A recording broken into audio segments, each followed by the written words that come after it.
Hello students. आज का हमारा टॉपिक है वर्तमान स्विस संविधान में मौलिक अधिकार।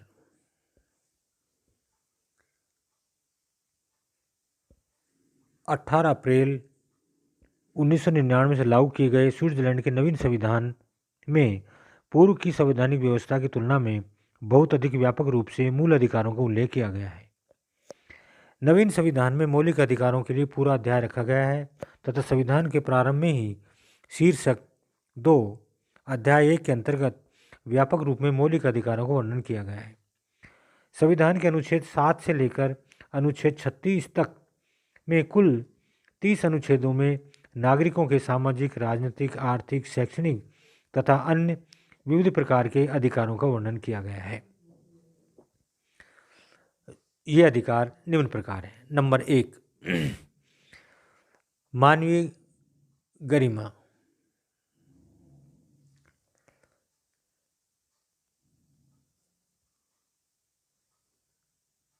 स्विट्जरलैंड के वर्तमान संविधान में मानवीय गरिमा के सम्मान तथा सुरक्षा पर बल दिया गया है। संविधान के अनुच्छेद 7 में कहा गया है कि मानवीय गरिमा का सम्मान व सुरक्षा की जाएगी। संभवतः इसकी प्रेरणा 10 दिसंबर 1948 ईस्वी के मानवीय अधिकारों के सार्वभौमिक घोषणा पत्र के प्रथम अनुच्छेद से प्राप्त की गई है, जिसमें कहा गया है कि सभी मानव स्वतंत्र उत्पन्न हुए हैं और गरिमा तथा अधिकारों में समान हैं और उन्हें प्रकृति के विवेक तथा विश्वास प्राप्त है तथा उनके द्वारा एक दूसरे के प्रति भाईचारे की भावना के आधार पर आचरण किया जाए। नंबर 2, कानून के समक्ष समानता। अनुच्छेद 8(1) के अनुसार सभी स्विस नागरिक कानून के समक्ष समान है। किसी भी व्यक्ति के साथ विशेष रूप से जन्म, जाति, लिंग, आयु, भाषा, सामाजिक स्थिति, जीवन शैली, धर्म, दार्शनिक, राजनीतिक धारणाओं तथा शारीरिक तथा मानसिक अयोग्यताओं के आधार पर किसी प्रकार का भेदभाव नहीं किया जाएगा। स्त्री तथा पुरुषों को समान अधिकार प्राप्त है। विधि निर्माण द्वारा विशेष रूप से परिवार, शिक्षा, कार्य के क्षेत्र में कानून व्यवहार में समानता सुनिश्चित की जाएगी। स्त्री तथा पुरुषों को समान कार्य के लिए समान वेतन प्रदान किया जाएगा। इस प्रकार का कानून बनाया जाएगा कि विकलांगता के कारण उत्पन्न होने वाली अयोग्यताओं को समाप्त कर दें। नंबर 3, स्वेच्छाचारिता के विरुद्ध संरक्षण और सद्भाव के सिद्धांत। संविधान का अनुच्छेद 9 प्रत्येक व्यक्ति को यह अधिकार प्रदान करता है कि राज्य द्वारा उसके साथ बिना किसी मानवीय या स्वेच्छाचारिता के सद्भावपूर्वक व्यवहार किया जाए। नंबर 4, जीवन एवं व्यक्तिगत स्वतंत्रता का अधिकार। अनुच्छेद 10 में जीवन के अधिकार को मान्यता प्रदान की गई है। इसमें कहा गया है कि प्रत्येक व्यक्ति को जीवित रहने का अधिकार है तथा मृत्यु दंड निषिद्ध या वर्जित है। प्रत्येक व्यक्ति को व्यक्तिगत स्वतंत्रता का अधिकार प्राप्त है। विशेष रूप से शारीरिक एवं मानसिक स्वस्थता एवं भ्रमण की स्वतंत्रता का अधिकार प्राप्त है। किसी के प्रति क्रूर या हिंसक अमानवीय व्यवहार या दंड निषिद्ध है या वर्जित है। नंबर 5, बच्चों एवं युवकों को संरक्षण। अनुच्छेद 11 में बच्चों एवं युवाओं को विशेष संरक्षण की व्यवस्था की गई है, जिसमें कहा गया है कि बच्चों एवं युवकों को उसकी सुव्यवस्था तथा उसके विकास को बढ़ावा देने का अधिकार प्राप्त है। वे अपनी योग्यता या क्षमता के अनुरूप इस प्रकार का उपयोग कर सकेंगे। नेक्स्ट है संकट में सहायता प्राप्त करने का अधिकार। संविधान का अनुच्छेद 12 व्यक्तियों को संकट या असमर्थता की स्थिति में जब वे अपनी देखभाल स्वयं नहीं कर पाते, सहयोग एवं सहायता का अधिकार प्रदान करता है और उन्हें उतने साधन प्राप्त करने का अधिकार प्रदान करता है कि वे सम्मानपूर्वक अपना जीवन यापन कर सकें। नेक्स्ट है एकांतता तथा गोपनीयता का अधिकार। गोपनीयता का अधिकार, right of the privacy. Switzerland के नागरिकों को संविधान द्वारा पारिवारिक स्वतंत्रता तथा घरों में सुरक्षा का अधिकार भी प्रदान किया गया है, जिससे व्यक्ति अपना पारिवारिक और सामाजिक जीवन सम्मानपूर्वक व्यतीत कर सके। अनुच्छेद 13 के अनुसार सभी व्यक्तियों को अपने निजी एवं पारिवारिक जीवन को सम्मानपूर्वक जीने का अधिकार है और उन्हें घर, डाक, दूरसंचार की गोपनीयता का भी अधिकार प्रदान किया गया है। अनुच्छेद 14 के द्वारा नागरिकों को विवाह, परिवार के अधिकार की गारंटी भी प्रदान करता है। नेक्स्ट है नंबर 8, धर्म एवं दर्शन की स्वतंत्रता। नवीन संविधान के अंतर्गत धर्म परिवर्तन निरपेक्षता के आदर्श को अपनाते हुए सभी नागरिकों को समान रूप से धर्म तथा दर्शन की स्वतंत्रता का अधिकार प्रदान किया गया है। संविधान के अनुच्छेद 15 के द्वारा सभी लोगों को धर्म तथा दर्शन की स्वतंत्रता की गारंटी प्रदान करता है। सभी व्यक्तियों को स्वतंत्र रूप से अपने धर्म दर्शन की धारणाओं के चयन की स्वतंत्रता का अधिकार प्रदान किया गया है तथा उन्हें व्यक्तिगत तथा सामूहिक रूप से अन्य लोगों के साथ प्रकट करने का अधिकार है। सभी लोगों को धार्मिक समुदायों की सदस्यता प्रदान करने तथा धार्मिक शिक्षाओं तथा उपदेशों के अनुसरण का अधिकार भी प्रदान किया गया है। किसी भी व्यक्ति को किसी धार्मिक समुदाय की सदस्यता या किसी धार्मिक कार्य से संबंध होने या धार्मिक शिक्षाओं का अनुसरण करने के लिए बाध्य नहीं किया जा सकता। नेक्स्ट है विचार या सूचना की स्वतंत्रता। नवीन संविधान के अनुच्छेद 16 के अनुसार नागरिकों को विचार या सूचना की स्वतंत्रता की गारंटी प्रदान की गई है। सभी नागरिकों को स्वतंत्र रूप से अपने विचारों का निर्माण करने, उन्हें अभिव्यक्त करने तथा उनका विचार करने की स्वतंत्रता का अधिकार प्राप्त है। सभी व्यक्तियों को स्वतंत्र रूप से सूचना प्राप्त करने तथा सामान्यतः उन्हें आसान तरीकों से इकट्ठा करने तथा उसका विचार उनका प्रचार करने का अधिकार है। नेक्स्ट है प्रेस की स्वतंत्रता। संविधान के अनुच्छेद 17 के द्वारा प्रेस, रेडियो, टेलीविजन या कार्यक्रमों को बनाने में सूचनाओं के सार्वजनिक प्रसारण के अन्य साधनों की स्वतंत्रता की गारंटी प्रदान करता है। नेक्स्ट है भाषा की स्वतंत्रता। नवीन संविधान के अनुच्छेद 18 के द्वारा भाषा की स्वतंत्रता की गारंटी प्रदान करता है। नेक्स्ट है प्राथमिक शिक्षा का अधिकार। अनुच्छेद 19 के द्वारा नागरिकों को पर्याप्त एवं मुफ्त प्राथमिक शिक्षा के अधिकार की गारंटी प्रदान की गई है। विज्ञान की स्वतंत्रता। अनुच्छेद 20 के द्वारा वैज्ञानिक शोध एवं शिक्षण की स्वतंत्रता की गारंटी प्रदान करता है। कला की स्वतंत्रता यानी फ्रीडम ऑफ द आर्ट्स। अनुच्छेद 21 के द्वारा कला की स्वतंत्रता की गारंटी प्रदान की गई है। नेक्स्ट है सभा या सम्मेलन की स्वतंत्रता।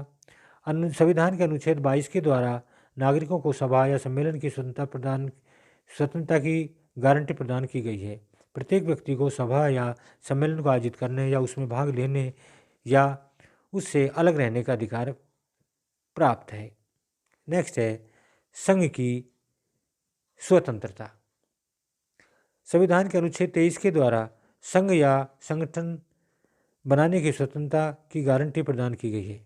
प्रत्येक व्यक्ति को संघ या संस्था का निर्माण करने, उसमें सम्मिलित होने या भाग लेने, उसकी गतिविधियों में सम्मिलित होने का अधिकार प्राप्त है।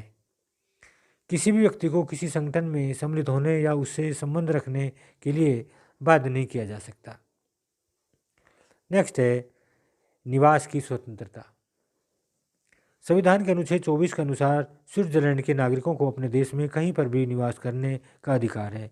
उन्हें स्विट्जरलैंड से बाहर जाने या वापस लौटने का भी अधिकार प्रदान किया गया है। नेक्स्ट है जबरदस्ती या बलपूर्वक निष्कासन या स्थानांतरण से संरक्षण। संविधान के अनुच्छेद 25 के अनुसार स्विस नागरिकों को जबरदस्ती देश से निष्कासित नहीं किया जा सकता। उन्हें केवल उनकी इच्छा से ही विदेशों में प्रत्यार्जित किया जा सकता है। शरणार्थियों को भी जबरदस्ती देश के बाहर हस्तांतरित नहीं किया जा सकता या उन्हें उन देशों में नहीं किया जा सकता जहां उनका उत्पीड़न किया गया हो। किसी भी व्यक्ति को उस देश के स्थानांतरित नहीं किया जा सकता जहां उसको क्रूरता के साथ प्रताड़ित करने या उसके साथ क्रूर या अमान्य व्यवहार किए जाने या दंड दिए जाने की संभावना हो। नेक्स्ट है संपत्ति का अधिकार। व्यक्ति के द्वारा श्रेष्ठता के साथ सामाजिक जीवन व्यतीत किया जा सके उसके लिए उचित मात्रा में संपत्ति रखने का अधिकार प्राप्त होना चाहिए। स्विट्जरलैंड के संविधान के द्वारा भी इस प्रकार की उचित व्यवस्था की गई कि संपत्ति के अधिकार को स्वीकार करते हुए संविधान के अनुच्छेद 26 के द्वारा संपत्ति के अधिकार की गारंटी प्रदान की गई है।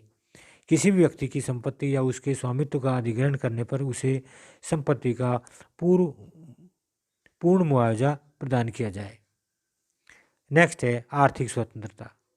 संविधान द्वारा अनुच्छेद 27 को नागरिकों को आर्थिक स्वतंत्रता की गारंटी प्रदान करता है। इसके अंतर्गत प्रमुख रूप से व्यक्ति को अपना व्यवसाय चुनने, उसकी स्वतंत्र रूप से अभिवृद्धि करने या आर्थिक क्रियाकलापों को स्वतंत्र रूप से निष्पादित करने की स्वतंत्रता प्रदान करता है। नेक्स्ट है संघ से जुड़ने की स्वतंत्रता या संगठित होने की स्वतंत्रता।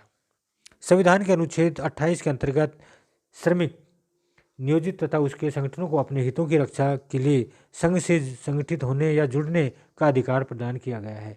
इसके लिए उन्हें संघ बनाने या उसमें सम्मिलित होने या उससे बाहर रहने का अधिकार प्रदान करता है। हड़ताल तथा तालाबंदी की अनुमति तभी प्रदान की जाएगी जबकि वे मजदूरों के हितों से संबंधित हो तथा मजदूरों के मध्य शांति तथा सुलह के दायित्वों को प्रतिकूल न हो। विधि निर्माण के द्वारा कुछ विशिष्ट वर्गों के लोगों के लिए हड़ताल करने पर प्रतिबंध लगाया जा सकता है। नेक्स्ट है सामान्य प्रक्रिया की गारंटी। अनुच्छेद 29 के अनुसार प्रत्येक व्यक्ति के साथ कानूनी तथा प्रशासकीय कार्रवाइयों के समान एवं निष्पक्ष रूप से व्यवहार किया जाएगा। युक्त समय में उसका निर्णय प्रदान किया जाएगा, सभी पक्षों को सुना जाएगा तथा यदि किसी व्यक्ति के पास आवश्यक साधन उपलब्ध नहीं है तो उसके मुकदमा जीतने की संभावना हो तो उसे मुफ्त कानूनी सहायता प्रदान करवाई जाएगी। लोगों को अपने अधिकारों की रक्षा के लिए आवश्यक मुफ्त कानूनी सहायता प्रदान करने का अधिकार है। नेक्स्ट है कानूनी कार्रवाई की गारंटी। अनुच्छेद 29D के द्वारा प्रत्येक व्यक्ति को अपने कानूनी विवादों का निर्णय न्यायिक सत्ता द्वारा करवाने का अधिकार प्रदान किया गया है। संघ तथा कैंटन कुछ अपवाद स्वरूप मामलों को न्यायिक कार्रवाई से मुक्त रख सकते हैं। नेक्स्ट है न्यायिक कार्रवाइयाँ। अनुच्छेद 30 के अनुसार प्रत्येक व्यक्ति को जिसके मुकदमे का निर्णय न्यायिक कार्रवाई के द्वारा होता है उसे यह अधिकार है कि उसका निर्णय ऐसे न्यायालय द्वारा जो कानून द्वारा निर्मित हो, जिसका अपना क्षेत्राधिकार हो, वे स्वतंत्र एवं निष्पक्ष हो, आपराधिक प्रबुद्ध होंगे। किसी भी व्यक्ति के विरुद्ध यदि कोई दीवानी मुकदमा चल रहा हो या लाया गया हो तो उसे अधिकार है कि न्यायालय द्वारा उसके निवास के निकटतम स्थान पर मुकदमे की सुनवाई की जाए। नेक्स्ट है बंदी प्रत्यक्षीकरण। अनुच्छेद 31 के अनुसार संविधि द्वारा प्रदत्त मामलों एवं प्रकारों के अलावा किसी भी व्यक्ति को उसकी स्वतंत्रता के लिए वंचित नहीं किया जा सकता। इससे सभी लोगों को जिन्हें उनकी स्वतंत्रता से वंचित किया जाता है उन्हें अधिकार है कि उन्हें उसकी समझ में आने वाली भाषा में उनको बंदी बनाए जाने के कारणों तथा उसके अधिकारों के बारे में तुरंत सूचित किया जाए। उन्हें यह अवसर प्रदान किया जाए कि वे अपने अधिकारों की मांग कर सकें। विशेषतः उन्हें यह अधिकार प्राप्त है कि निकटतम संबंधियों को सूचित किया जाए। प्रत्येक व्यक्ति जिन्हें निवारक निरोध में रखा गया है उसे यह अधिकार है कि उसे बिना किसी देरी से जज के समक्ष लाया जाए। जज यह निर्णय करेगा कि उसे बंदी रखा जाए या छोड़ दिया जाए। प्रत्येक व्यक्ति जिसे निवारक निरोध में रखा गया है उसे यह अधिकार होगा कि उसे एक युक्त समय में निर्णय प्रदान किया जाए। ऐसे सभी व्यक्ति जिन्हें बिना किसी जांच या विचारण के स्वतंत्रता से वंचित किया जाता है तो उन्हें न्यायालय में जाने का अधिकार है और न्यायालय जो ही संभव होगा वह निर्णय करेगा कि क्या उसकी नज़रबंदी वैधानिक है। नेक्स्ट है उचित आपराधिक प्रक्रिया। कानून के अनुच्छेद 32 के अनुसार जब तक व्यक्ति को कानून के द्वारा दंडित नहीं किया जाता जब तक उसे प्रत्येक व्यक्ति निर्दोष माना जाएगा। प्रत्येक आरोपित व्यक्ति को यह अधिकार है कि उसे उसके आरोपों के बारे में जो ही संभव हो विस्तार से जानकारी दी जाए। व्यक्ति को अपने बचाव का पूरा अवसर दिया जाए। प्रत्येक दोषी व्यक्ति को यह अधिकार है कि वह उससे उच्च न्यायालय में निर्णय पर पुनर्विचार हेतु आवेदन कर सकते हैं, लेकिन जिन मामलों में संघीय सर्वोच्च न्यायालय एकमात्र न्यायालय के रूप में बैठता है वहाँ वाद आरक्षित रहेंगे। नेक्स्ट है याचिका का अधिकार। अनुच्छेद 33 के अनुसार प्रत्येक व्यक्ति को बिना किसी पूर्वाग्रह से ग्रस्त होकर प्राधिकारी के द्वारा दायर याचिका करने का अधिकार है तथा प्राधिकारी आवश्यक रूप से उन याचिकाओं का संज्ञान लेगा। नेक्स्ट है राजनीतिक अधिकार। संविधान के अनुच्छेद 34 के द्वारा नागरिकों को राजनीतिक अधिकारों की गारंटी प्रदान की गई है। राजनीतिक अधिकारों की गारंटी के अंतर्गत नागरिकों को स्वतंत्र रूप से अपने विचारों को निर्माण करने और अपने मूल स्वरूप में व्यक्त करने की स्वतंत्रता प्रदान गई है। अब नेक्स्ट लेते हैं मौलिक अधिकारों की सीमाएं। स्विट्जरलैंड के संविधान द्वारा प्रदान किए गए मौलिक अधिकार असीमित नहीं है, बल्कि संविधान में ही उनकी सीमाओं का उल्लेख कर दिया गया है।